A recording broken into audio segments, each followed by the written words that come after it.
This video is sponsored by The Daily Upside, a free business and finance newsletter. Visit the link in the description to sign up and learn more. Just a quick video to talk about the madness that is the Chinese stock market, which at the minute is kind of all over the place. On Monday, Hong Kong listings had one of their worst days since the 2008 financial crisis. And then on Wednesday, at the time of filming this, they're having one of their best days since the 2008 financial crisis. And I'd appreciate if everything just calmed down a little bit so I didn't have to keep re-scripting this video. The Golden Dragon Index, which tracks American listings that represent Chinese stocks, fell more than 10% 2 days in a row last week. It's just incredibly devastating. So is it time to pile in?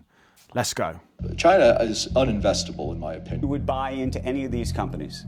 I mean, we're looking at a screen right now. Do that. In China, the companies we invest in are stronger relative to their competition. That's why we're in China. I don't think I've ever seen the investing world more split on anything as they are on the question of if you should buy in China. It's more heated than Messi versus Ronaldo, but these guys are betting billions on the outcome with no clear indication of who's going to be the winner. Only the future knows who's going to be right. The only thing that is clear is there's a number of factors all working together at the minute that are completely destroying the performance of the Chinese markets. Let's take a look at those factors and see if we can figure out which side of the argument's right. Starting with the threat of delisting. Potential delisting. When you buy or sell foreign companies on American markets, you're actually trading in things called ADRs and ADSs. ADR stands for American Depository Receipts, and ADS stands for American Depository Share. Now, the practice of trading ADRs and ADSs isn't uncommon. These ADRs simply allow non-American companies to trade on American markets. With Chinese companies listed on the American stock market, these ADRs don't represent true ownership in the traditional sense. Basically, when you buy an ADR of a Chinese company, what you're actually getting is a share of a shell company, typically based in the Cayman Islands, that then is linked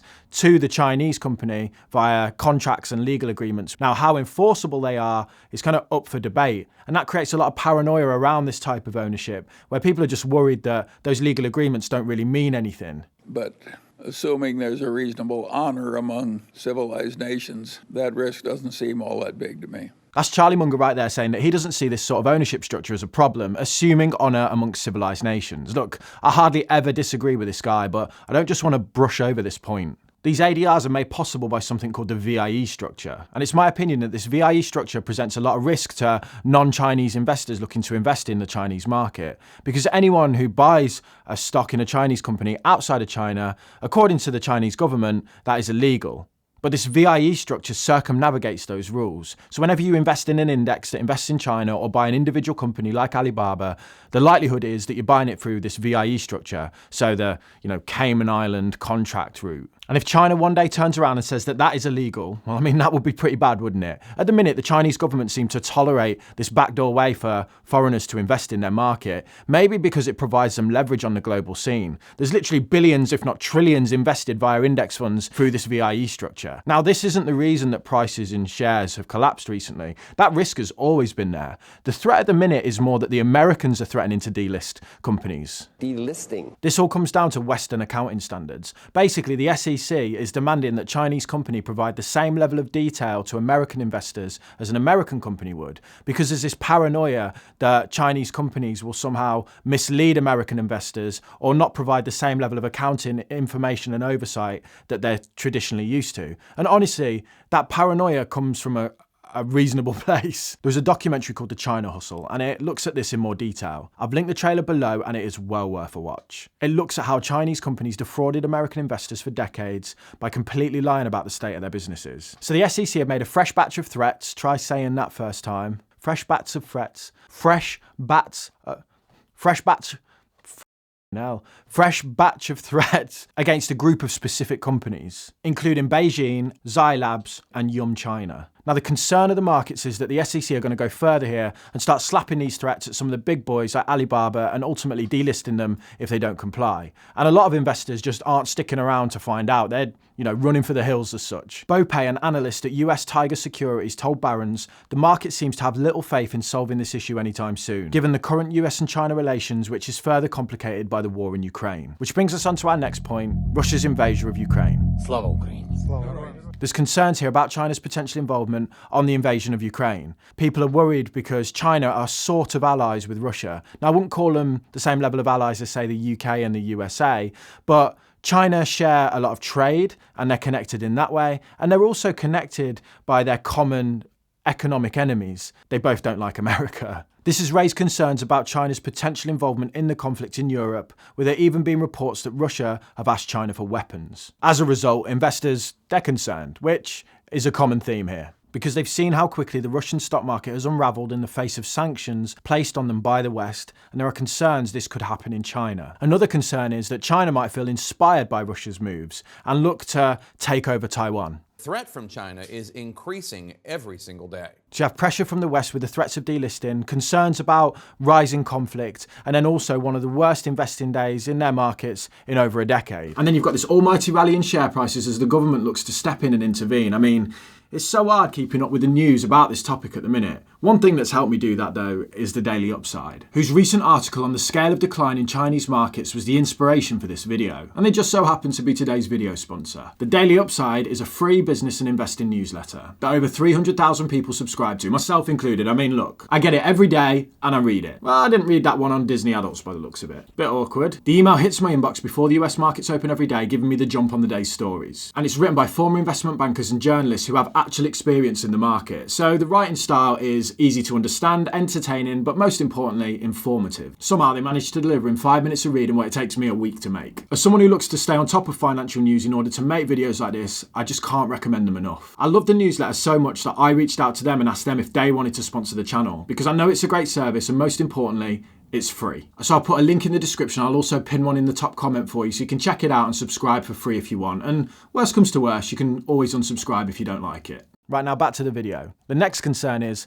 the Chinese economy might be shrinking. In 1978, the Chinese government basically took a look around and said, this isn't working. Our other Asian neighbours are thriving while our population struggles for food. So they took the very radical decision to reform their economy, not completely abandoning communism, but certainly by adopting some of the economic principles of other more successful nations, and the results were staggering. China has been the fastest growing economy since basically the 80s, and that growth rate spurred on one of the biggest emerging middle classes ever seen on the planet, which in turn has fueled the success of Chinese companies we all know. But as is the theme of this video, there are now concerns that that rate of growth is slowing down. There's a host of factors that China's economy is contending with. The most obvious one is COVID. While the West seems to have all but forgotten about Rona, China is recording its largest ever numbers of infections since the start of the pandemic. Their response, which is referred to as zero tolerance, is basically just lockdown instantly, no questions asked. And recently, Wednesday, today, they've locked down up to 50 million people. Shenzhen, for example, is currently in lockdown, and this is where a lot of cars and electronics are made. This is where Foxconn are based, who make all of the Apple products. So you've got that impact on the economy. And then you also have China's property market, which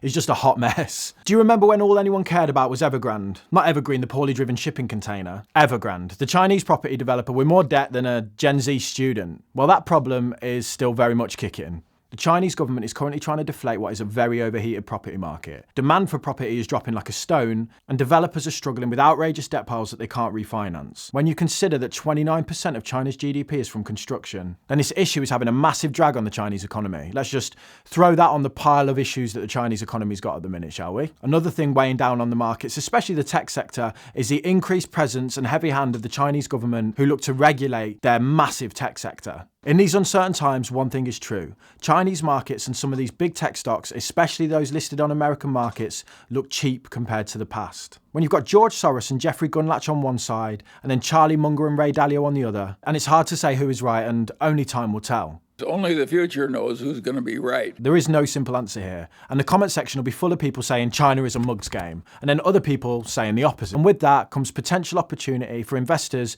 with a high risk appetite who want to plunge into certain stocks. I mean, if you'd have bought yesterday, you'd be up quite a lot right now on Alibaba, but there's such inherent risk here that for a lot of investors, they'll just stay right away. Hell no. Now, at the time I wrote this, at about 9 a.m. on Wednesday the 16th of March, Hong Kong markets are bouncing back about 9% on news that the Chinese government have come forward and said, we're going to support the stock market, kind of help it through this rough patch. What a difference a day makes. It kind of makes me laugh that on Monday everyone was running for the hills saying China's too risky, I'm not getting involved in this. And then their government step out and go, don't worry, we're still cool, it's fine. And everyone's just flooding back in again. Another reminder that the stock market is often highly emotional and irrational at times. It's also a stark reminder of just how much control and influence the government in China has over the markets of the East. They come out and say, we might support things, they don't actually do anything, and prices start to rally. But let's not forget that all of the issues that we've just discussed, the economic ones, the geopolitical, all of that is still there. So it really wouldn't surprise me if prices just tumbled again. Probably by the time I post this video. Global index investors will already have exposure to China. VWRL has around 3.6% of its assets in China. And anyone with an emerging markets fund or ETF in their portfolio that includes China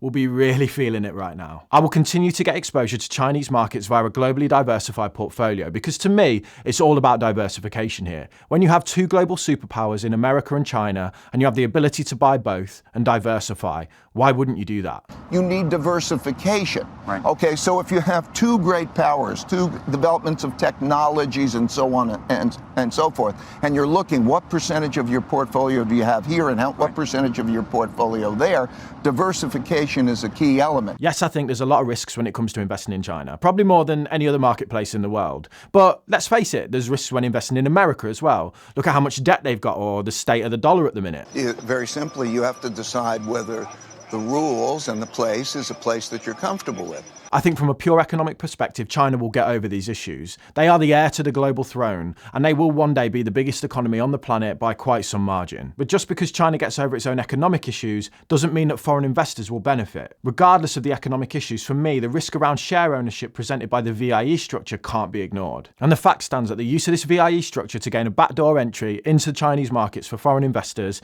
is illegal in the eyes of the government. It's just tolerated at this point. And that stance could change. But I still don't think you can ignore the Chinese markets. So a small proportion of my globally diversified portfolio is allocated towards China so that I can get that exposure and diversification, but I'm not too in bed with them, so the risk of delisting of ADRs and the cancelling of the VIE structure doesn't keep me up at night. But being a bargain hunter and buying individual companies with ADR listings on American markets with unclear ownership structures to take advantage of the recent dip in the hope of short-term profits, I mean, that might be a bit ballsy. Right, I'll be back on Sunday with an all singing, all dancing video. I just fancied a chat about this today, which I now regret because trying to script this has been a nightmare. Right, I am done.